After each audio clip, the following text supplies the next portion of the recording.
This is chapter 18 of The Lake. 18. Edge, meet Esme. Yep, I'm on it. The edge. In a major way. It's morning and no one but me is acting strange. Andy is his usual self, which tells us he has no idea what we were up to last night.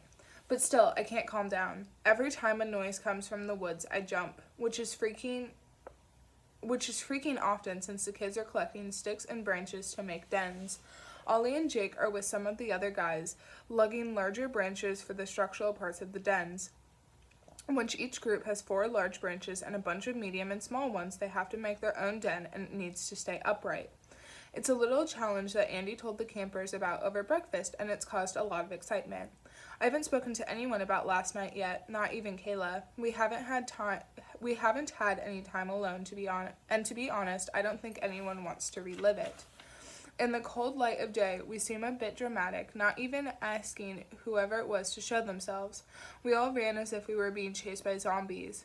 Not that I am ever going to ask the cameraman if he wanted to chat over an iced tea. My little group of 4 are piling up medium sticks on the beach, and he stops beside me with his clipboard. Good haul, he says. Looks almost there. Yeah, I sent them on one last trip.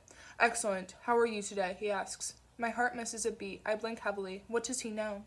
I'm fine, thanks, I croak. How are you? He smiles. I'm well. Are you ready for a day of camp building and fire lighting? I am. Dipping his chin in a curt nod, he says, Well, shout if you need anything. I watch him walk off and my tense shoulders relax a fraction. If Andy knew we had snuck out, he would definitely say something. I don't know why I'm so jumpy around him. He's the kind of guy who sorts things out right away, not someone who waits and sees how it goes. We would have all been in the staff cabin first thing. Hell, he would have had us in there the second we got back in the very early hours. Inhale, exhale, act normal. Guilt doesn't feel good on me. It's a shame I can't remember a time before it. I watch my girls carry back armfuls of sticks that are about as long as their legs. Well done, girls. I think we're ready. They wait with me. I'm not allowed to leave the beach because I'm in charge of making sure all the groups have enough sticks and that the campers who dump them here don't wander off. A little bit ironic that I'm in charge of keeping them out of trouble when I can't even manage to do that myself. Still, what Andy doesn't know.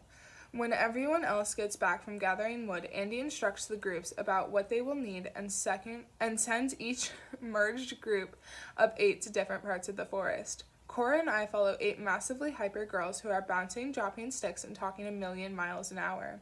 I bend down and pick up another drop stick. What did you do with your night off? Cora asked, brushing one hand over her smooth ponytail. It's an innocent enough question, but my mouth goes dry in a nanosecond. We just went for a walk. Yeah, there isn't much to do. When I was a CIT, I think I played Go Fish about 1,000 times. I was so jealous of counselors who could get dressed up and go out for the evening. My hand tightens around the stick. Maybe next year I'll get to go out. Oh, you think he'll come back next year then? To here or somewhere else? I like it here, I tell Cora, even though I'm almost positive I will never return. I love camps, but this one has way too much baggage. That's great, Esme. I love it when I hear that people want to return. You're so good with the girls and they all love you. We're halfway to our designated den area, the furthest from camp. Okay, girls, Cora says, and launches into instructions. We can use whichever trees we want in our area, and the den has to be big enough for all the girls to sit under. Cora and I helped them with the large log since it took 4 girls on each end to carry them up here. Why we weren't just sent to our zone to collect sticks there, I do not know. Andy might have some control issues wanting to see each freaking stick before we took them away to use. Or maybe he was promoting teamwork, getting everyone together to gather the most suitable materials for everyone to use. You look, Elaine says, pointing to a collection of cigarette butts on the ground. I bend down and count 5 of them. No one here smokes, right? Cora folds her arms. They're not supposed to. Alarm bells chime a loud song in my head. It's the creepy camera person. This was the direction that we came last night. Did they stick around and watch us? But who hangs around long enough to smoke 5 cigarettes when everyone has already gone inside? Unless this isn't the first time they've watched. That's not safe, Isabel says. You're right, I tell her, collecting the butts and trying not to gag. Someone's mouth has touched them. I'm going to throw them in the trash and disinfect my hands. Will you let Andy know too, please? Cora asks. Sure thing. The second I turn around, the girls have forgotten. Cora gets them on task and they fuss over which sticks to use first. At least our phantom smoker had the good sense to properly extinguish the cigarettes. They're almost flat. They've been stomped into the ground so hard. I walk back towards the cabins in the thick heat. Found these by your den, I tell Andy, opening my hand so he can see what I'm holding. Then I dump them in a trash can near the multi-use cabin where he's scribbling something on his clipboard. He frowns, his frown makes his whole forehead crumble. Who's been smoking? I shrug. I'm not sure. Us CITs walked around last night, but no one smoked, and we didn't see any counselors doing it either. Sighing, Andy nods.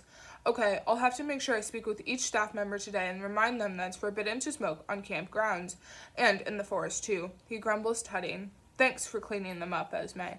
No problem. There's someone there, Isabel screams. My head whips in her direction. She's pointing into the forest.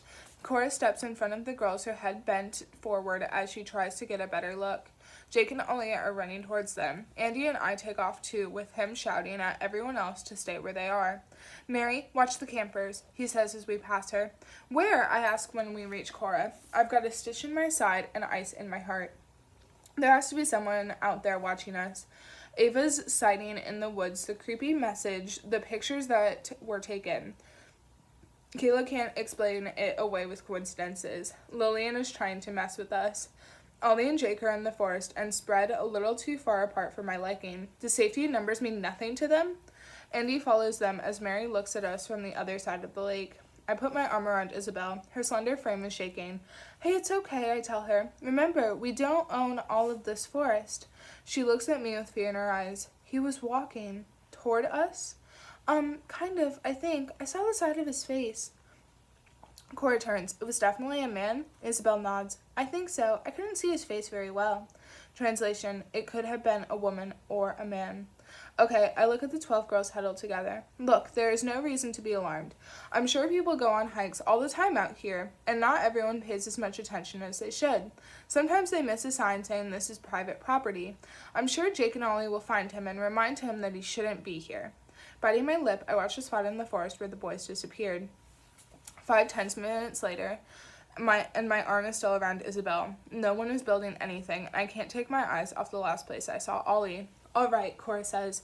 I think we should all get back to camp and wait. She takes out her walkie-talkie and speaks to the other counselors who are dotted around the forest. We all agree, she says, finally putting the device away. We're going to go into the food hall and grab a snack until the guys get back. Good idea, I say. Come on, girls, who needs some sugar? They cheer, but their hearts aren't quite in it. Cora and I walk behind them, slowly joining the other groups as we all trudge back.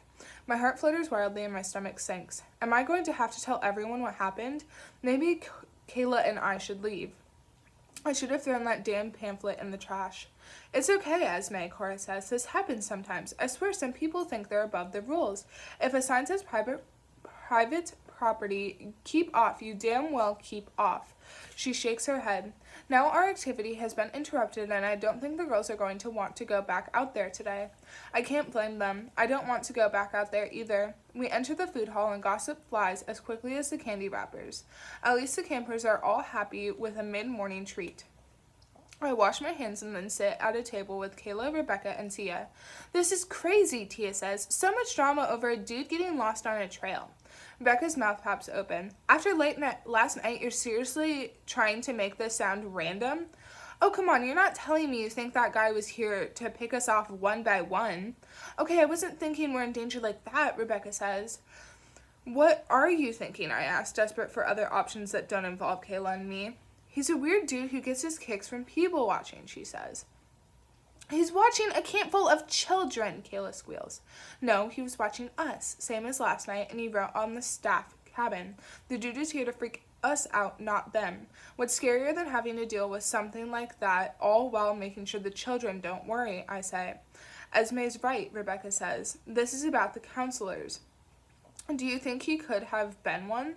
A disgruntled counselor from the past? Maybe he did something and was made to leave, I say. He might think that he was treated unfairly. Rebecca nods. Kayla and Esme, you've been here before. Anyone you can think of? I can't be sure, but I think I sense an edge to her voice. No, we reply in unison. I swallow and add, we wouldn't have known about any issues with the counselors. You know how well we hide that from the campers. This guy saw us out there doing a job he thinks he should still be allowed to do. You two are getting ahead of yourself, Tia says. It might not be that.